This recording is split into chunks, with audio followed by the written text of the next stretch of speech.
नमस्कार दर्शक बंधु आसंतु आज जानिबा बासंतिक नवरात्र बा चैत्र नवरात्र दिन किपरि माँ दुर्गांकर पूजा करिबा, किपरि कलश स्थापन करिबा, किपरि अखंड दीपर जत्न नेबा, किपरि नवग्रह स्थापन करिबा। 2025 मार्च 30 तारिख दिन रविवार दिन आरंभ हेबो नवरात्र। चैत्र मासर शुक्ल पक्ष प्रतिपदा तिथि दिनरु आरंभ होई चैत्र मासर शुक्ल पक्ष नवमी तिथि एप्रिल 6 तारिख दिन शेष हेबो।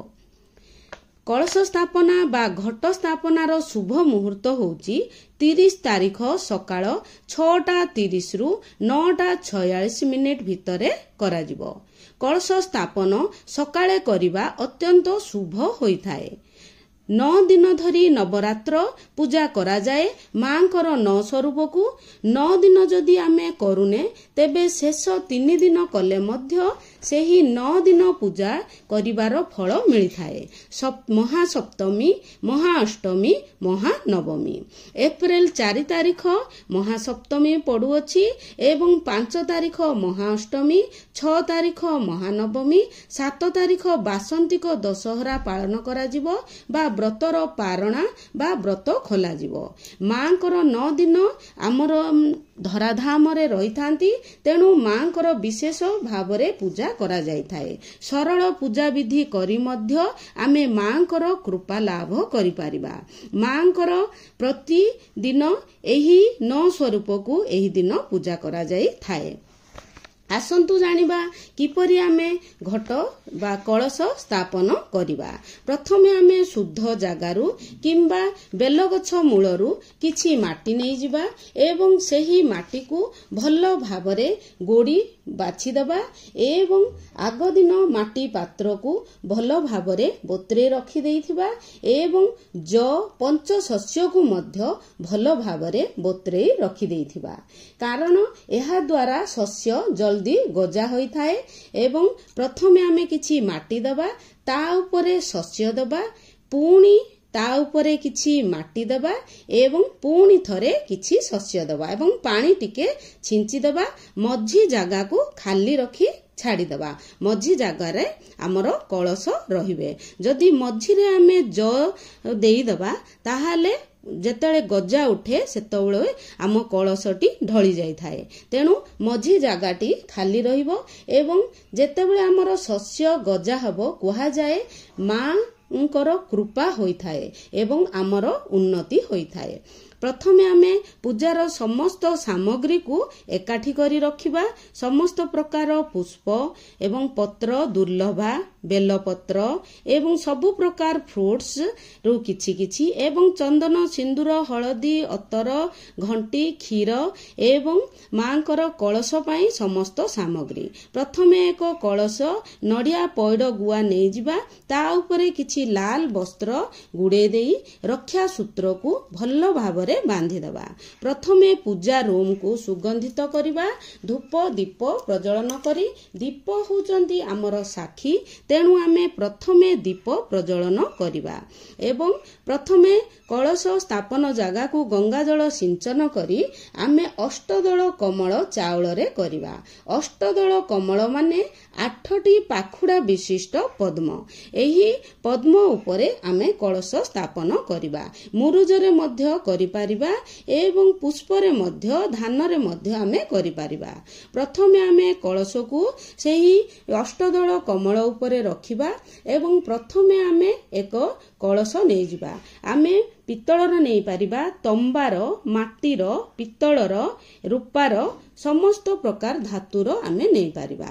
प्रथमे आमे किछि स्वस्तिक किंबा ओम किंबा चंद्र बिंदु आमे कलश रे करिबा।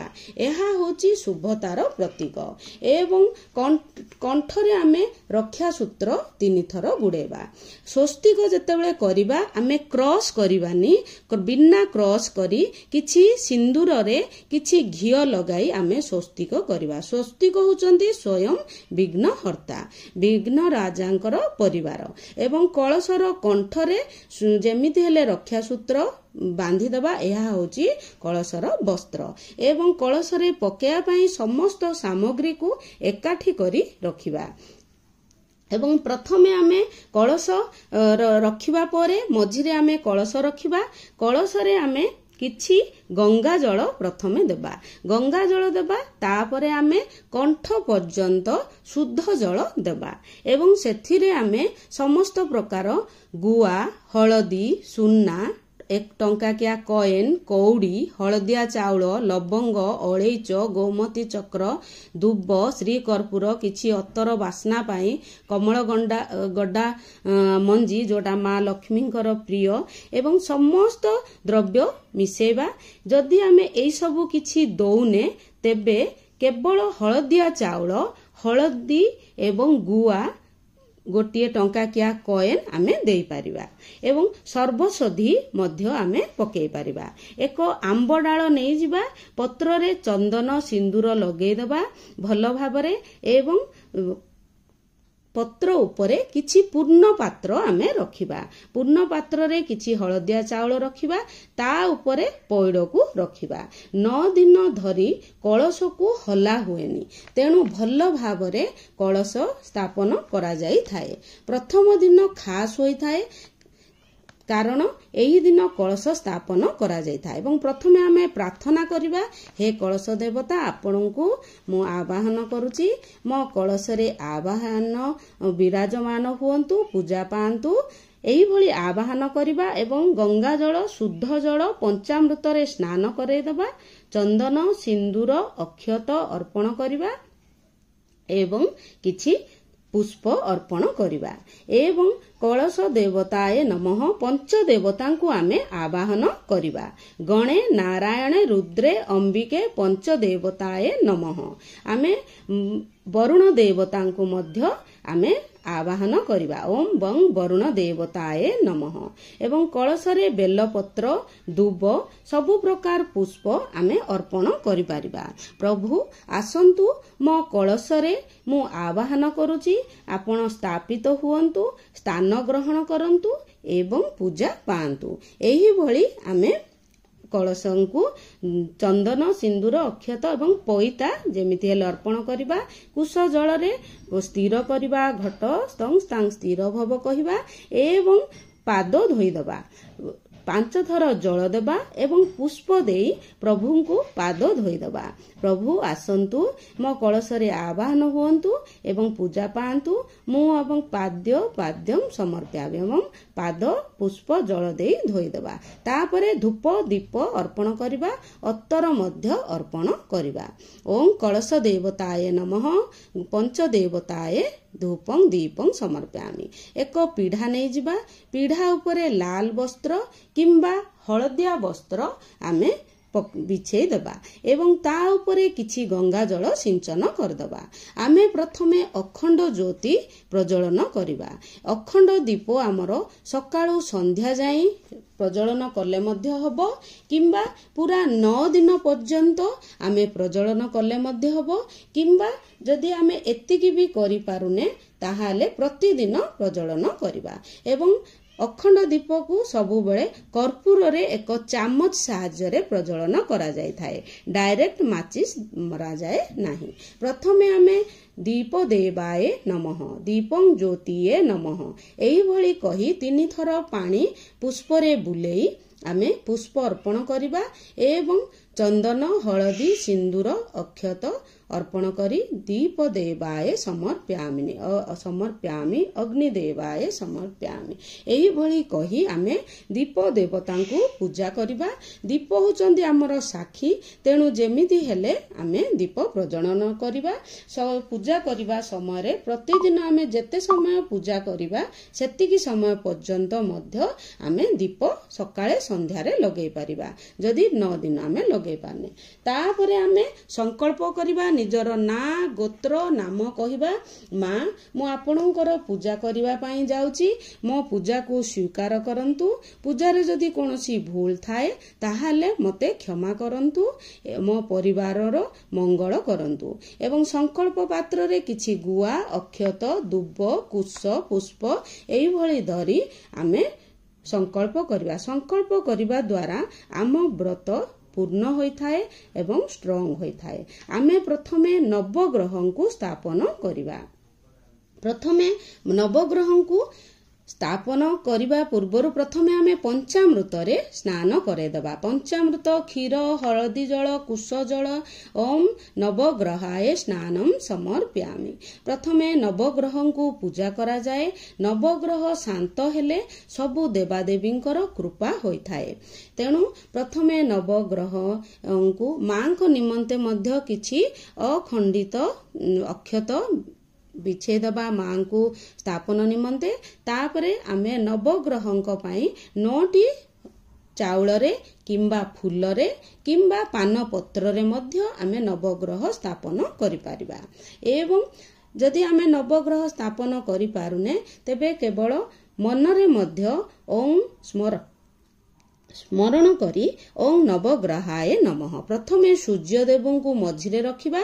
चतुर्पार्श्वरे अन्य ग्रह माननकु स्थापन करिबा एवं चंदन सिंदूर अक्षत अर्पण करिबा एवं वस्त्र स्वरूप रे रक्षा सूत्र अर्पण करिबा एवं मंत्र जप करिबा। ओम सूर्यदेवाय नमः, रांग राहुवे नमः, ओम कें केतुवे नमः, सं शनिश्चराय नमः। एई भली सबु देवादेवी सबु नवग्रहंकर मंत्र कहि कहि आमे पुष्प अर्पण करिया। ओम सूर्यदेवाय पुष्पाय समर्पयामि, ओम चंद्रदेवाय पुष्पाय समर्पयामि। मझिरे सूर्य देवता एवं चतुर्पार्श्वरे नवग्रह अन्य नवग्रहं को स्थापन करी आमे पूजा करिबा एवं 16 मातृका को मध्य आमे पूजा करिबा। 16 मातृका माने 16 देवी को मध्य नवरात्र रे स्थापित करी पूजा करा जाय थाए। तापरे आमे मां को स्नान करेबा बा अभिषेक करेबा। गंगा जल सिंचन करिबा, पंचामृत सिंचन करिबा एवं कुश जल सिंचन करी मां को चुआ तेल रे मध्य मां को मार्जना करा जाय थाए एवं गुआ स्वरूप मां को पूजा करा जाय थाए एवं गुआ को मध्य मां को स्नान जेमिति कले सेमिति गुआ को मध्य पंचामृत रे स्नान करेदबा एवं मांकर समस्त श्रृंगार सामान को एकाठी करी रखिबा। मां को लाल चूड़ी अत्यंत प्रिय, तेणु मां को लाल वस्त्र मध्य प्रिय एवं लाल ओढ़णी प्रिय। तेणु समस्त मांकर सामग्री लाल जेते आनिबा सेते मां अधिक प्रसन्न होइथांती। नुआ वस्त्र आमे देई परिबा। जदि नूतन वस्त्र नाही तेबे पुराना वस्त्र को मध्य आमे सफा करी देई परिबा। स्नान परे प्रथमे किछि गोलाप जल मां को सिंचन करदबा। प्रथमे विघ्न राजा को पूजा करिबा। हळदी चंदन कुंकुम प्रदान करी दुब एवं बेलपत्र लाल मंदार विघ्न राजा को प्रिय। प्रथमे विघ्न राजा को पूजा करा जाय थाए। आपण कलश रे विघ्न राजा अछंती, तेणु विघ्न राजा को गुआ स्वरूप रे मध्य बसई पारिबे एवं दीपं समर्पयामि धूपं समर्पयामि। एई भली प्रथमे विघ्न राजा को पूजा करिबा। तापरे मां को चुनरी अर्पण करिबा एवं रक्षा सूत्र अर्पण करिबा एवं मां को पुष्पमाळ अर्पण करिबा। मां को पुष्पमाळ प्रिय, तेणु पुष्पमाळ अर्पण करिबा। ओम पुष्पाय समर्पयामि। गेंडु पुष्प मध्य प्रिय, हळदिया पुष्प, लाल पुष्प, समस्त प्रकार मंदार पुष्प, लाल मंदार अत्यंत प्रिय, तेणु मां को जेमिति हेले भी लाल मंदार अर्पण करा जाय थाए एवं चंदन सिंदूर अक्षत मां को अर्पण करा जाय। सिंदूर अत्यंत मां को प्रिय, तेणु सिंदूर जेमिति हेले मां को अर्पण करा जिवो एवं पद्म पुष्प मध्य प्रिय मां को, तेणु पद्म पुष्प अर्पण करा जिवो। जेतेले आमे मां को आसन रे बसेबा, मां को आवाहन करिबा। ओम भूर्भुवस्वः मां दुर्गा देवे इह गच्छ इह तिष्ठ। मां आसंतु हे मां, मोर एही आसन मु प्रदान करूची, आपण एही आसन उपरे विराजमान हुअन्तु एवं आमर पूजा को स्वीकार करंतु। एही भली भावना रखी आमे मां को सेई अक्षत उपरे बसेई मां को आवाहन करिबा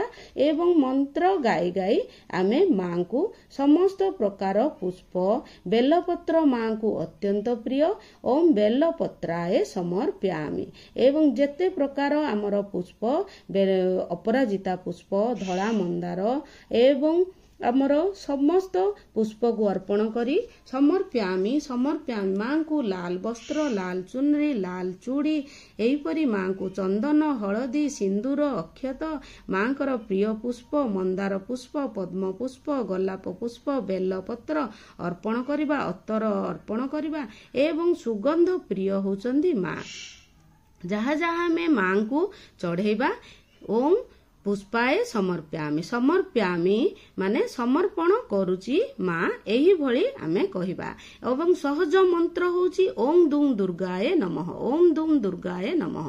ତାପରେ ଗୁଆଙ୍କୁ ମଧ୍ୟ ଆମେ ହଳଦୀ, ଚନ୍ଦନ, ଅକ୍ଷତ ଏବଂ ବସ୍ତ୍ର ସ୍ୱରୂପରେ ରକ୍ଷା ସୂତ୍ର ଅର୍ପଣ କରିବା ଏବଂ ସମସ୍ତ ପୁଷ୍ପ ଅର୍ପଣ କରିବା, ଅତର ଅର୍ପଣ କରି ଗୁଆଙ୍କୁ ମଧ୍ୟ ପୂଜା କରିବା, ବିଗ୍ରହଙ୍କୁ ମଧ୍ୟ ପୂଜା କରିପାରିବା ଏବଂ ଫଟୋଙ୍କୁ ମଧ୍ୟ ଏବଂ ଘଟଙ୍କୁ ମଧ୍ୟ ଆମେ ପୂଜା କରିପାରିବା। ଏତେ ଗୁଡ଼ିଏ ଜାଗାରେ ମା ପୂଜା ପାଇଥାନ୍ତି। ଏବଂ ଧୂପ ଦୀପଂ ସମର୍ପ୍ୟାମି, ଦୀପଂ ସମର୍ପ୍ୟାମି। ଏବଂ ମାଙ୍କୁ ଅଳଙ୍କାର ପ୍ରିୟ, ତେଣୁ ଅଳଙ୍କାର ଅର୍ପଣ କରିବା। ଯଦି 16 ଶ୍ରୀଙ୍ଗାର ନାହିଁ ଆମ ପାଖରେ, ଶଙ୍ଖା ସିନ୍ଦୁର ଅର୍ପଣ କରିବା। ତାପରେ ଶ୍ରୀଙ୍ଗାର ହେଲା ପରେ ମାଙ୍କୁ ଦର୍ପଣ ଦେଖେଇବା। ମାଙ୍କୁ ଶ୍ରୀଙ୍ଗାର ପ୍ରିୟ, ତେଣୁ ଦର୍ପଣ ଦେଖାଯାଇଥାଏ। ତାପରେ ଝୁଣା ଅର୍ପଣ କରିବା। ମାଙ୍କୁ ଝୁଣା ଅତ୍ୟନ୍ତ ପ୍ରିୟ, ଯେମିତି ହେଲେ ଝୁଣା ଅର୍ପଣ କରିବା। ଝୁଣା ଅର୍ପଣ କରିବା ଦ୍ୱାରା ଘରର ବାସ୍ତୁ ଦୋଷ ଖଣ୍ଡନ ହୋଇଥାଏ ଏବଂ ନକାରାତ୍ମକ ଶକ୍ତି ଦୂର ହୋଇଥାଏ। ଝୁଣାରେ ଆମେ ଯେତେ ଗୁଗୁଳ, ଘିଅ, ଗୁଡ଼ ଏବଂ ଅଳେଇଚ, ଲବଙ୍ଗ ଯାହା ଯେତେ ଆମେ ସାମଗ୍ରୀ ପକେଇବା, ଲକ୍ଷ୍ମୀ ପ୍ରାପ୍ତି ହୋଇଥାନ୍ତି। ମା ଲକ୍ଷ୍ମୀ ବହୁତ ପ୍ରସନ୍ନ ହୋଇଥାନ୍ତି। ଝୁଣା ଦେବା ସମୟରେ ଏହି ସବୁ ସାମଗ୍ରୀ ପକେଇ ଯଦି ଆମେ ଝୁଣା ଦେବା ଏବଂ ତାପରେ ମାଙ୍କୁ ଝୁଣାଏ ସମର୍ପ୍ୟାମି ବହୁତ ସାରା ମନ୍ତ୍ର ଓଂ ଦୁଂ ଦୁର୍ଗାଏ ନମଃ, ଓଂ ଏଂ କ୍ଲିଂ କ୍ଲିଂ ଚାମୁଣ୍ଡାଏ ବିଚେ, ଏହିଭଳି କହି ପ୍ରଥମେ କଳସଙ୍କୁ, ତାପରେ ମା ଦୁର୍ଗାଙ୍କୁ ଆମେ ଧୂପ ଦୀପଂ ସମର୍ପ୍ୟାମି। ଏହିଭଳି ମନ୍ତ୍ର ଖାଲି ମୁହଁରେ ପୂଜା କରାଯାଏନି। ଆମେ ଯେତେ ମନ୍ତ୍ର କହୁଥିବା ଆମ ଧ୍ୟାନ ଭଟକି ନଥାଏ, ଆମ ଧ୍ୟାନ କେନ୍ଦ୍ରୀଭୂତ ହୋଇଥାଏ ଏବଂ ଆମେ ମନ୍ତ୍ର ଗାଇ ଗାଇ ହିଁ ମାଙ୍କ ନାମ ନେଇ ଓಂ ଦୁଂ ଦୁର୍ଗାଏ ନମଃ, କିଛି ମନ୍ତ୍ର ଜାଣିନେ, ତନ୍ତ୍ର ଜାଣିନେ, ଖାଲି ମା ଦୁଂ ଦୁର୍ଗାଏ ନମଃ, ଦୁଂ ଦୁର୍ଗାଏ ନମଃ। ତାପରେ ଆମେ ସ୍ତୁତି ପଠନ କରିବା। ସ୍ତୁତିରେ ଆମେ ମାଙ୍କର ଦୁର୍ଗା ସ୍ତୁତି, ଦୁର୍ଗା ଚାଳିଶା ଏବଂ ଦୁର୍ଗା ସପ୍ତଶତୀ ଆମେ ପଠନ କରିପାରିବା। ଏବଂ ପ୍ରଥମେ ସ୍ତୁତି ପଠନ କରିବା ପୂର୍ବରୁ ସ୍ତୁତିକୁ ପ୍ରଥମେ ପୂଜା କରିବା। ପ୍ରଥମେ ଅର୍ଗାଳ ସ୍ରୋତ, କୀଳକ ସ୍ରୋତ ଏବଂ କବଚମ ଏବଂ ସିଦ୍ଧି କୁଞ୍ଜିକା ସ୍ରୋତମ ଏବଂ ମାଙ୍କର 32 ନାମ, ଏହି ଦୁର୍ଗା ସପ୍ତଶତୀ ପଢ଼ିବା ଦ୍ୱାରା ଆମକୁ ନବରାତ୍ରର ଫଳ ମିଳିଥାଏ। କିଛି ଯଦି ଆମେ ପଢ଼ି ପାରୁନେ, ସିଦ୍ଧି କୁଞ୍ଜିକା ସ୍ରୋତ ପଢ଼ିବା। ପ୍ରଥମେ ଆମେ କଳସଙ୍କୁ ଭୋଗ ଅର୍ପଣ କରିବା। କଳସଙ୍କୁ ଭୋଗ, ଜଳ ଏବଂ ତାମ୍ବୁଳ ଅର୍ପଣ କରିବା ଏବଂ ଆସ ହେ ପ୍ରଭୁ ମୋ ଭୋଗକୁ ଅମୃତ ରୂପେ ସ୍ୱୀକାର କର ଏବଂ ଚଣ୍ଡ ଭୋଗାଏ ନୈବେଦ୍ୟଂ ସମର୍ପ୍ୟାମି, ଏହିଭଳି କହି ପ୍ରଥମେ କଳସ ଦେବତାଙ୍କୁ, ତାପରେ ନବଗ୍ରହଙ୍କୁ ଭୋଗ ଅର୍ପଣ କରିବା। ଓଂ ନବଗ୍ରହାଏ ଭୋଗଂ ସମର୍ପ୍ୟାମି, ଏହିଭଳି କହି ତାପରେ ମାଙ୍କୁ ଭୋଗ ଅର୍ପଣ କରିବା। ଆସ ହେ ମା ମୋ ଭୋଗକୁ ଅମୃତ ରୂପେ ସ୍ୱୀକାର କର, ସ୍ୱୀକାର କର, ସ୍ୱୀକାର କର, ଏହିଭଳି କହି ଚଣ୍ଡ ଭୋଗ କିଛି କାଢିଦେବା। ଶେଷରେ ତାମ୍ବୁଳ ଅର୍ପଣ କରିବା। ତାମ୍ବୁଳ ଅର୍ପଣ ଦ୍ୱାରା ମା ଅତ୍ୟନ୍ତ ପ୍ରସନ୍ନ ହୋଇଥାନ୍ତି। ଓಂ ତାମ୍ବୁଳାଏ ସମର୍ପ୍ୟାମି, ପାନରେ କିଛି ଗୁଆ, ଲବଙ୍ଗ, ଅଳେଇଚ ଏବଂ କିଛି ମିଶ୍ରି ବା ଗୁଡ଼ ପକେଇ ତାମ୍ବୁଳ ଅର୍ପଣ କରାଯାଇଥାଏ ଏବଂ ପଇଡ଼ ଜଳ ଅର୍ପଣ କରାଯାଇଥାଏ। ଶେଷରେ ଆଳତି କରାଯାଇଥାଏ। ଆଳତିକୁ ସବୁବେଳେ ଭଲ ଭାବରେ କରାଯାଇଥାଏ। ପୂଜାରେ ଆମର ଯେତେ ଭୁଲ ରହୁ, ଆଳତି କରିବା ଦ୍ୱାରା ମା ବହୁତ ପ୍ରସନ୍ନ ହୋଇଥାନ୍ତି ଏବଂ ଆମକୁ କ୍ଷମା କରିଥାନ୍ତି। ପ୍ରଥମେ ଚରଣରେ ମଙ୍ଗଳ କଳସଙ୍କୁ ପ୍ରଥମେ ଆଳତି କରିବା। ତାପରେ ମାଙ୍କ ଚରଣରେ 4 ଥର, ନାଭିରେ 2 ଥର, ହୃଦୟରେ 3 ଥର, ମୁଖମଣ୍ଡଳରେ 3 ଥର ଏବଂ ପୁରା ଶରୀରରେ 7 ଥର। ଯଦି ଆମେ ଏତିକି କରିପାରୁନେ, ପୁରା ଶରୀରରେ 7 ଥର କିମ୍ବା 5 ଥର ଆମେ ଆଳତି ବୁଲେଇବା ଏବଂ ମାଙ୍କର ଆଳତି ମନ୍ତ୍ର ଗାଇବା କିମ୍ବା କର୍ପୂର ଗୌରମ ମନ୍ତ୍ର ଗାଇବା କିମ୍ବା ଓಂ ଜୟନ୍ତୀ ମଙ୍ଗଲା କାଳୀ ଏହି ମନ୍ତ୍ର କିମ୍ବା ୟା ଦେବୀ ସର୍ବଭୂତେଷୁ ଏହି ମନ୍ତ୍ର ଏହିଭଳି ମନ୍ତ୍ର ଗାଇ ମାଙ୍କୁ ଆମେ ଆଳତି ପୁଷ୍ପରେ ସମର୍ପଣ କରିବା। ତାପରେ ଆମେ ନିଜ ମସ୍ତକରେ ଆଳତି ନେବା ଏବଂ ଶଙ୍ଖା ସିନ୍ଦୁର ବଜ୍ର ରହୁ ବୋଲି ଚୁଡ଼ିରେ ଆଳତି ଅର୍ପଣ କରିବା। ତାପରେ ମାଙ୍କୁ ଗରମ ଲାଗିଥିବ ବୋଲି ମାଙ୍କୁ କିଛି ସମୟ ପୋଛିଦେବା ଏବଂ ବିଞ୍ଛି ଦେବା। ମୟୂର ପୁଚ୍ଛ ମାଙ୍କୁ ଅର୍ପଣ କରାଯାଇଥାଏ ଏବଂ ମୟୂର ପୁଚ୍ଛ ମଧ୍ୟ ନବରାତ୍ରରେ ମାଙ୍କୁ ଅର୍ପଣ କରିବେ ଏବଂ ପ୍ରଥମେ କ୍ଷମା ପ୍ରାର୍ଥନା କରିବେ ଏବଂ ମା ମୋର ପୂଜାରେ ଭୁଲ ଥିଲେ ମୋତେ କ୍ଷମା କରନ୍ତୁ। ଆବାହନ ନା ଜାନାମି ନା ଜାନାମି ବିସର୍ଜନମ୍ ପୂଜାଂ ଚୈବ ନା ଜାନାମି କ୍ଷମତାଂ ପରମେଶ୍ୱରୀ। ମା ମୁଁ ଜାଣିନି ପୂଜା ବିଧି, ମୋ ପୂଜାରେ ଭୁଲ ଥିଲେ ମୋତେ କ୍ଷମା କରନ୍ତୁ। ମା ନବଦୁର୍ଗା 9ଟି ସ୍ୱରୂପରେ ପୂଜା ପାଇଥାନ୍ତି ଏବଂ ଆମେ ଅଖଣ୍ଡ ଜ୍ୟୋତି ଯଦି ଆମର ପ୍ରତିଦିନ ଟ୍ୟୁଜରରେ ଆମେ ଏଇଭଳି ଯତ୍ନ କରିବା। ଯଦି ମୋ ଭିଡ଼ିଓଟି ଭଲ ଲାଗିଥାଏ ତାହେଲେ ନିଶ୍ଚୟ ଲାଇକ୍ଟିଏ ନିଶ୍ଚୟ କରିବେ। ଲାଇକ୍, ସେୟାର ଏବଂ ସବସ୍କ୍ରାଇବ୍ ନିଶ୍ଚୟ କରିବେ। ନେକ୍ସଟ ଭିଡ଼ିଓ ମୁଁ ପୂଜା ବିଧି ବିଷୟରେ ଆଉ ଥରେ ଆଣିବି ଏବଂ ଏହିଭଳି ମାଙ୍କର ନବ ସ୍ୱରୂପକୁ ପୂଜା କରନ୍ତୁ ଏବଂ 3 ଧୂପରେ ମାଙ୍କୁ ପୂଜା କରନ୍ତୁ, ସକାଳେ, ସନ୍ଧ୍ୟାରେ, ମଧ୍ୟାହ୍ନରେ। ରହିଲି। ଓମ୍ ନମୋ ନାରାୟଣ।